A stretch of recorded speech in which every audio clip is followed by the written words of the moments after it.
George Soros, billionaire philanthropist, addressed students and faculty at the University of Pennsylvania on April 8, 2002. I find the foreign policy of the Bush administration exceedingly dangerous. Although the terrorist threat is real and we must defend against it, we are going about it the wrong way. What makes the situation so dangerous is that nobody dares to say so. The nation is endangered, therefore it's unpatriotic to criticize our leader. That is not what has made this country great. The strength of this country lies in the Declaration of Independence and the Bill of Rights and the freedom of speech and thought.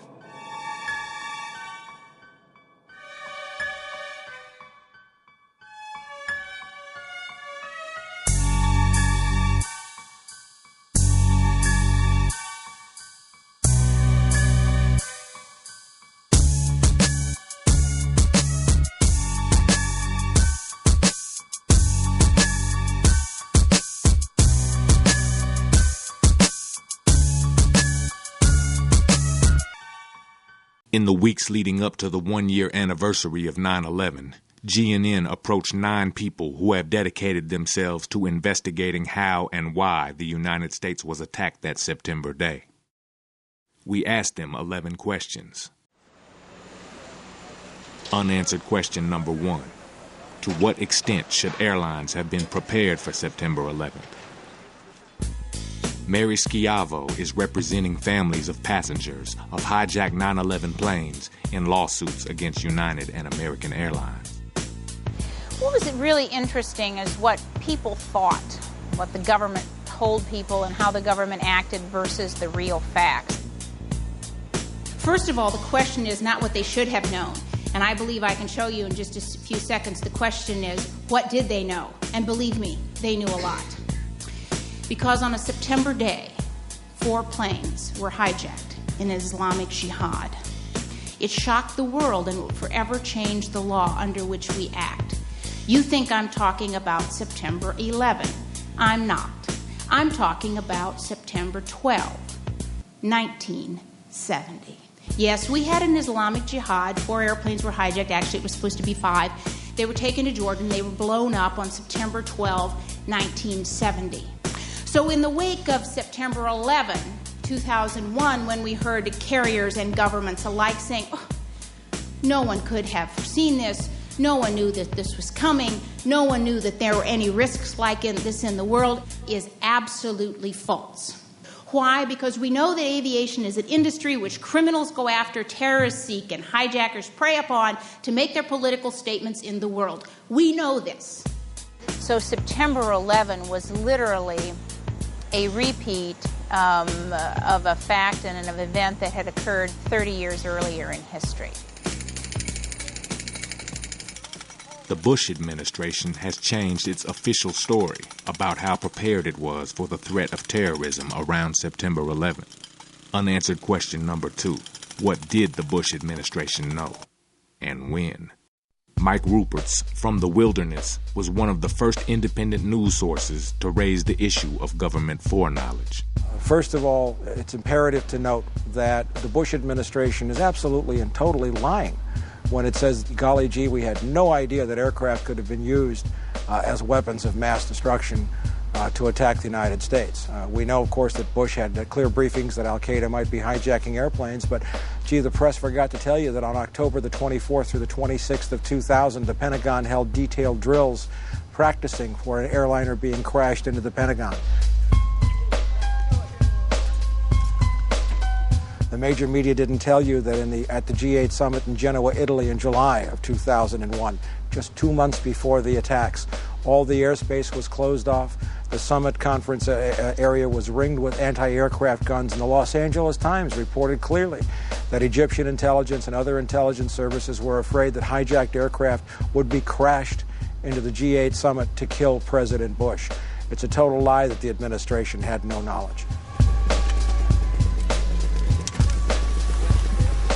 It's also a lie that the administration had no advance warning of the attacks. Intelligence reports from France, from Germany, from Russia, from Egypt, from Jordan, all of which taken together show clearly that the United States government had been warned that in the week of September the 9th, commercial airliners would be hijacked and crashed into the World Trade Center, and that ultimately, through other warnings, that they would involve aircraft from American and United Airlines. Those are very specific warnings, and that's just what we know now to this day.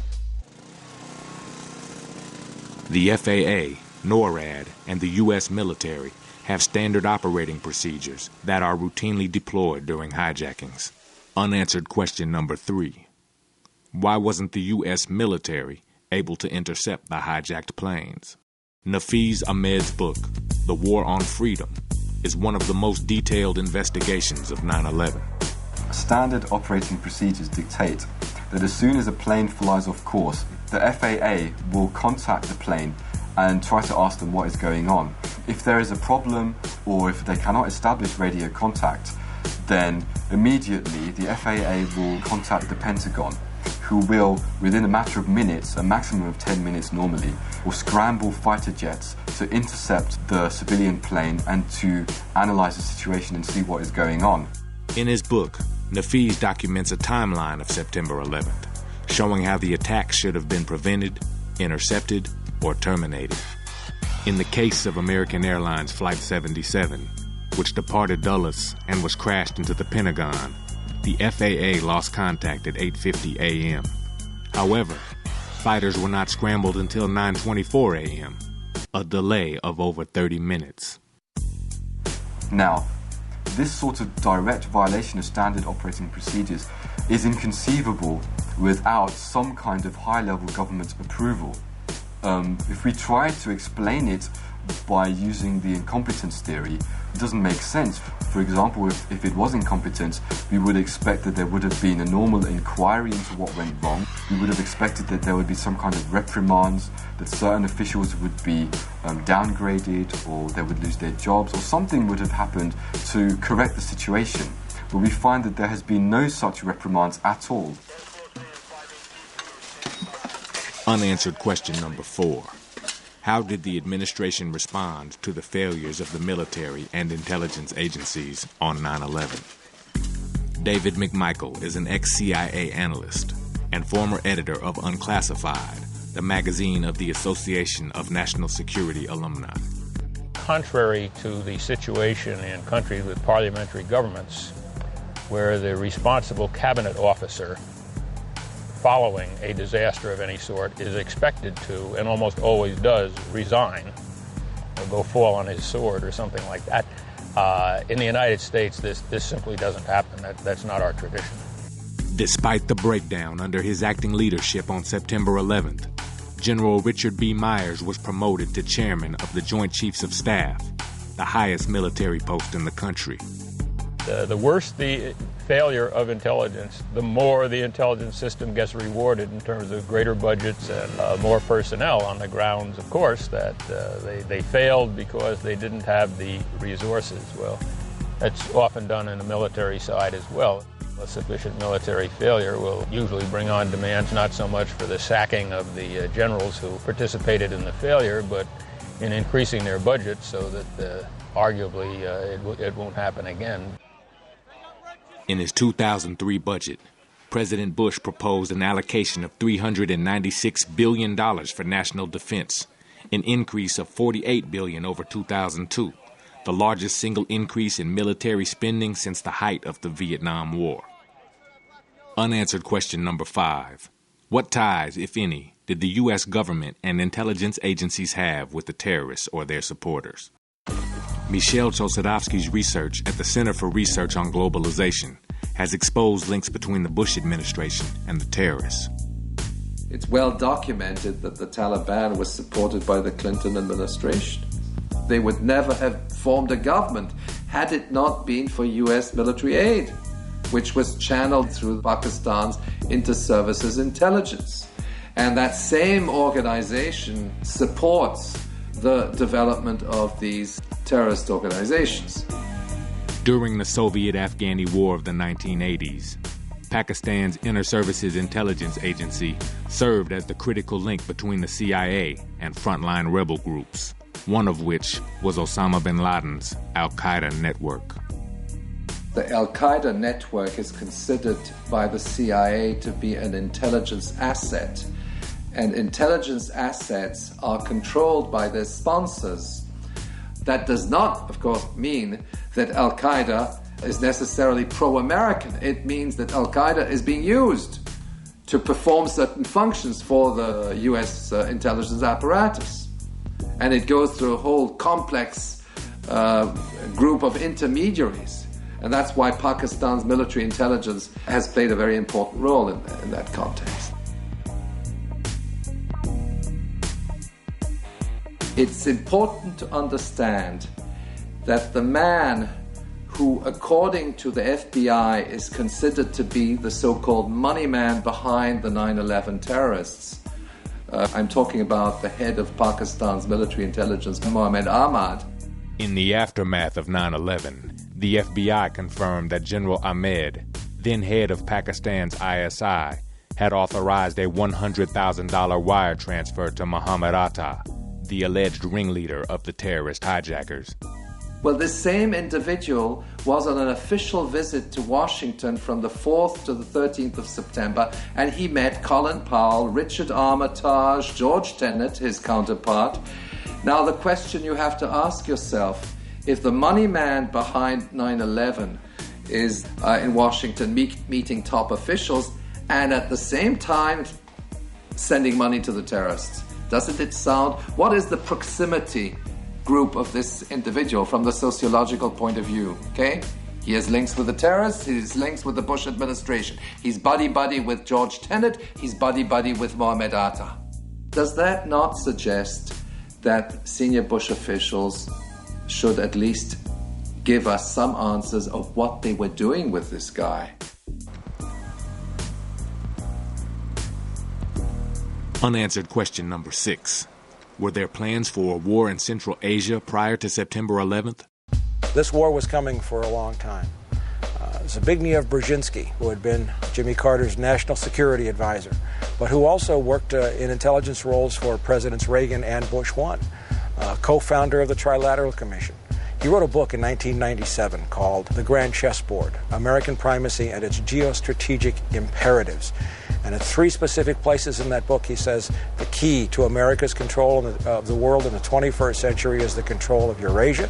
In support of his thesis, Brzezinski states, a power that dominates Eurasia would control 2 of the world's 3 most advanced and economically productive regions, and about 3/4 of the world's known energy resources. And then he says that without an attack on the order of Pearl Harbor, or without a direct external threat, there was no way that the American people would support the imperial mobilization necessary to control Central Asia.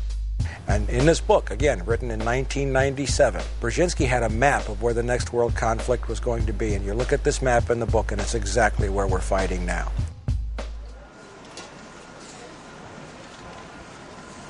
Unanswered question number 7.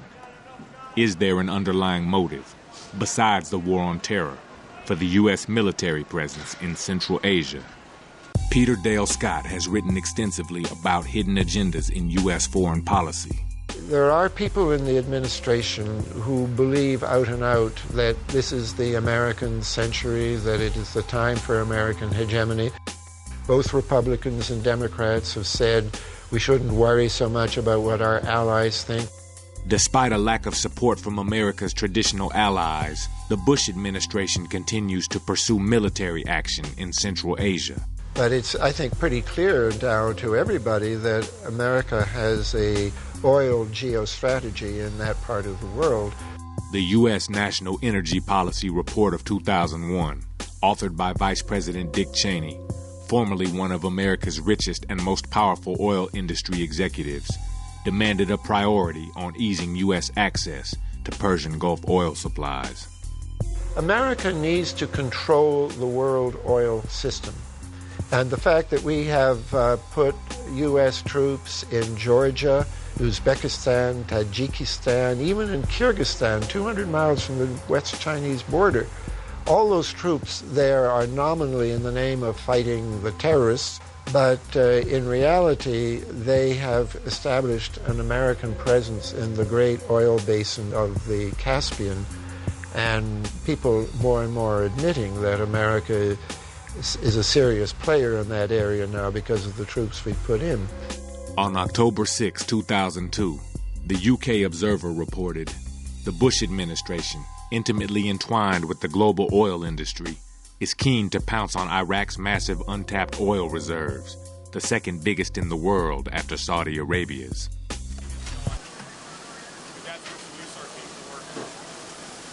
Unanswered question number 8. Is there any historical evidence to suggest that the government may have used the 9/11 attacks to justify its war in Central Asia? Alex Jones is a television and radio broadcaster who has publicly questioned the Bush administration's version of what happened on September 11th. Governments always get caught engaging in terrorist attacks against their own populations to rally them for war or for a domestic crackdown. We saw William McKinley's Navy in the 1890s blowing up their own ship in Havana Harbor as a pretext for war with the Spanish government. And that's now admitted fact. We saw Adolf Hitler blow up his own Reichstag as a pretext for martial law. Firebomb their own capital. Nazi documents have been released, now a part of historical record. Then, of course, we saw December 7th with the Japanese attacking Pearl Harbor. It's now been released that 12 days before, they had Admiral Yamamoto's communique that the Japanese were going to be attacking Pearl Harbor.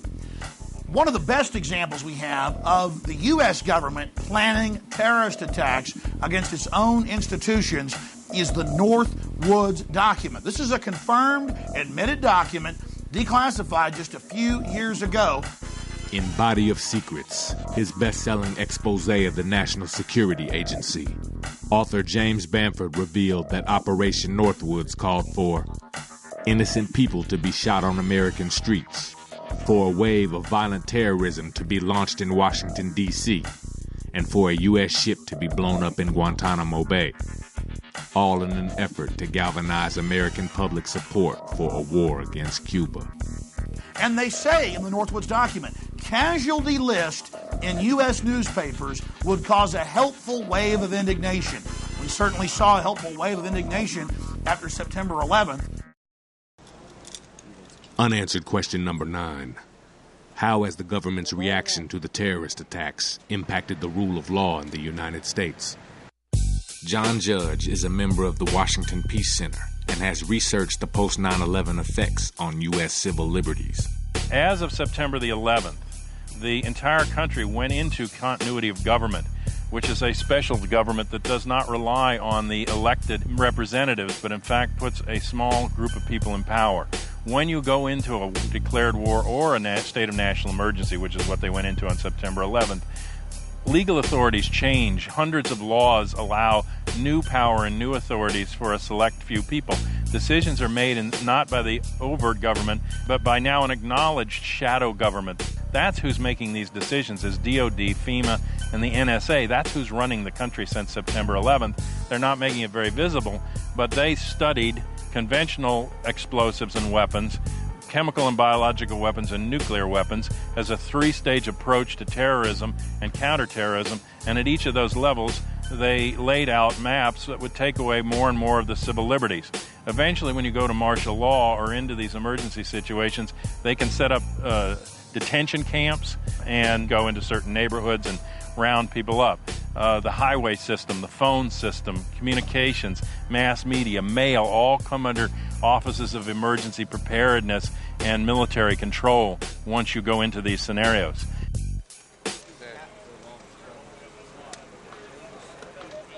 Unanswered question number 10.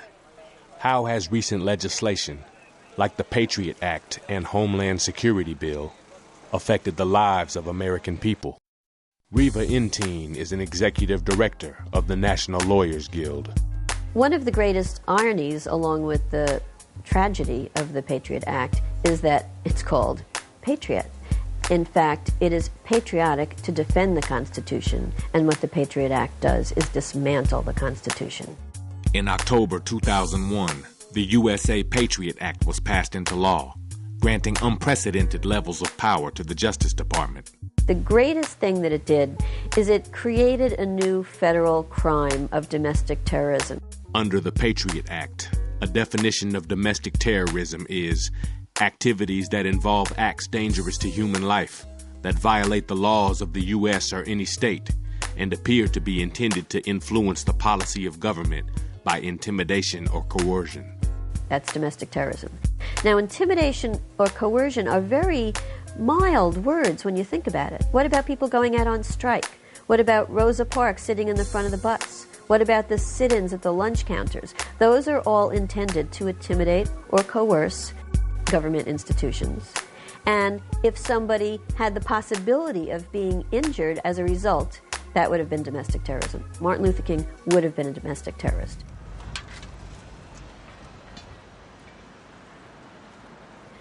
In addition to this new federal crime of domestic terrorism, some of the aspects that are quite troubling include this sneak and peek provision. So now the police can go in to your house and search your house without a warrant if you're not there. They also have this roving wiretap provision, where it used to be that they would have to get a warrant for your particular phone, and now the warrant applies to any phone that you might touch. That could be your mother's phone, that could be your friend's phone. Any phone you might touch is subject to a wiretap. Also in the Patriot Act is the new designation of civilians as enemy combatants. Citizens deemed enemy combatants can be held indefinitely with no charges against them, no right to see an attorney, no right to go before a judge. And this category of enemy combatant isn't even defined. So at this point, anybody who's suspect can be denied all due process rights guaranteed under the Constitution. The Homeland Security Act, which passed about a year later in November 2002, outlines in great detail the degree to which the government can now spy, listen in, record, get access to internet, library cards, bookstore records, medical records, school records, phone conversations. The Patriot Act did some of this. The Homeland Security expands it so that there's really no area of our lives that are free from government intrusion.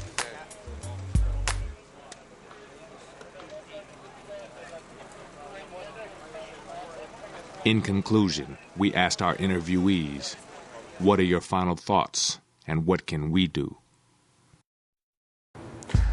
On September the 11th, 4 commercial airliners were hijacked.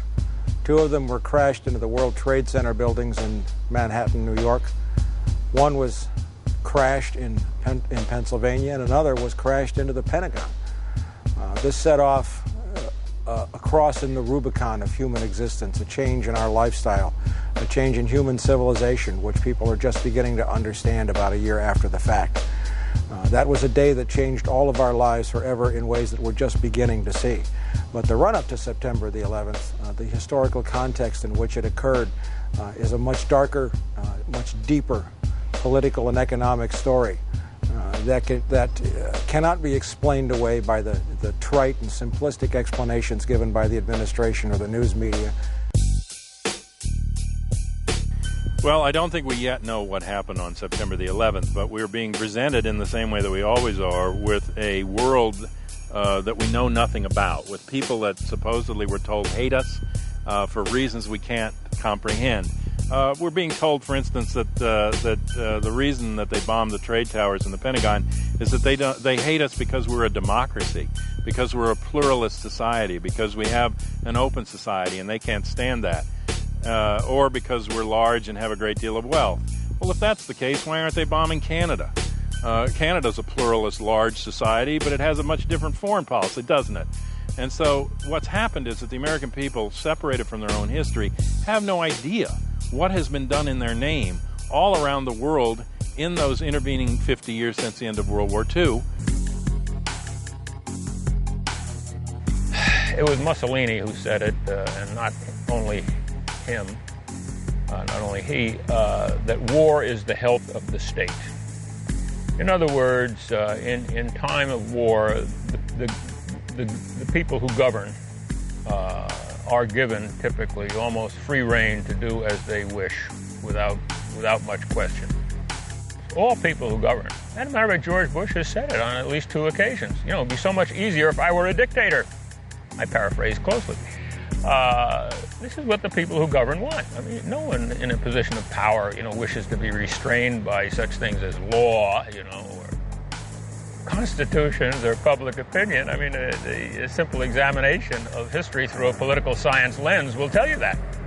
So, yes, people seize these opportunities and run with them. Just after September 11th, there was a great deal of sympathy from Europe, from Russia, from everyone. And at that time, the Bush administration was able to pursue a variety of international policies that had previously been vehemently rejected by its own allies. What's happening now is that as the United States continues with the war on terror, including the upcoming imminent invasion of Iraq, threats against Saudi Arabia, threats against Iran, threats against many, many countries around the world which happen to be of strategic interest to the United States, the US allies have grown increasingly worried about US policy, which is basically very unilateral and is based on a lack of consultation with its allies. So I think public opinion is now beginning to go back to the pre-September 11th stage of hostility towards US policy. I like to quote John Adams, who I think put his nail on the head. He said, it's the established order of things that whenever a nation rises to such a height of power that it loses its wisdom and moderation, it will in the end also lose its power, which will come back when its sense of moderation returns. Now, he was talking about Great Britain. But what was true of Britain then, and I think he was absolutely right, and it was true of Napoleon, who went crazy, thought he could march into the heart of Russia, the heart of Asia, and it was a disaster. Hitler thought he could march into the heart of Asia, it was a disaster. We are about to march into the heart of Asia, apparently. And if we do, and it's not clear that we will, but if we did, I think that it would be seen 100 years from now as the beginning of the decline of American hegemony. Yeah, 1 year later, in the aftermath of September 11, the Bush administration is waging a war in Iraq, in Palestine, in Afghanistan. It's a war without borders, it's a war of conquest. It responds to economic and strategic considerations. It has nothing to do with the war on terrorism. Within the United States, fundamental freedoms have been rescinded through the Patriot Act.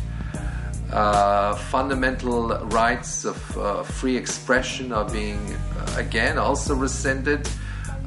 People are being arrested arbitrarily for presumed links to the terrorists, when in fact the people who have ordered these arrests themselves have links to the terrorists. That's the question we have to ask, and that's what defines the criminalization of the state. It's when war criminals call the shots and decide who are criminals. Years from now, when people analyze what happened in the wake of 9/11, it will be a very, very dark day in the history of American legislation and legal history, because for the government to rush to protect corporations, foreign corporations and airlines, and negligent wrongdoers against dead and dying and injured Americans, it will be a very dark day. And they were willing to strip them of their legal rights to do so. Shocking. And to do that in retrospect, to harm them in hindsight because of what the government and the airlines failed to do. It will be a very dark day in American legal history. And probably worst of all is the realization, and many senators have now admitted it, that they were contacted by lobbyists seeking a bailout and immunity for the negligent, not on September 12th or 13th or 14th. On September 11th, the lobbying started.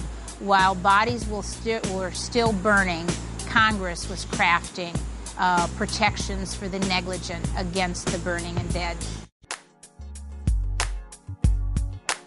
Dissent has never been more critical for us to engage in with all of the energy and all of the commitment that we can muster. Because without these voices of dissent, we will not be the full society that we cherish. And the government is taking us on an illegal path, and it is our voices that must demand that they follow the Constitution and follow the law.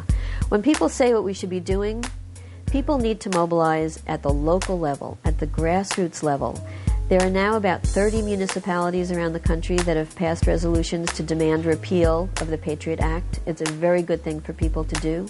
People are also negotiating at the local level with their local law enforcement that local law enforcement should not cooperate with federal law enforcement in terms of INS or the Department of Justice, the FBI. People need to encourage people to speak out, encourage their local governments to speak out. As this system squeezes more and more people, as this system begins to dominate more and more people and displace more and more people, folks are going to be looking for answers. You need to be educated to be leaders in your area to give them those answers and how we can rebuild our society on decency and honor and things that have really made societies work in the past. We've got to start honoring creativity, honoring individuality, and not this mass-marketed slave hell that they've created. Now is the time to fight this dehumanization. Now is the time to realize you're special and you have power and you can affect change and that we're in a war for the very future of humanity. It's that important.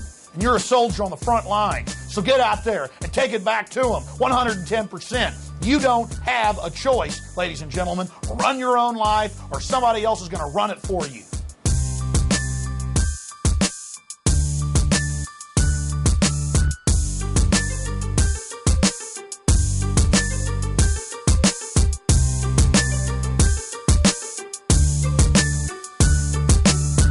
What would you do if you knew all the things we knew? Would you stand up for truth? Or would you turn away?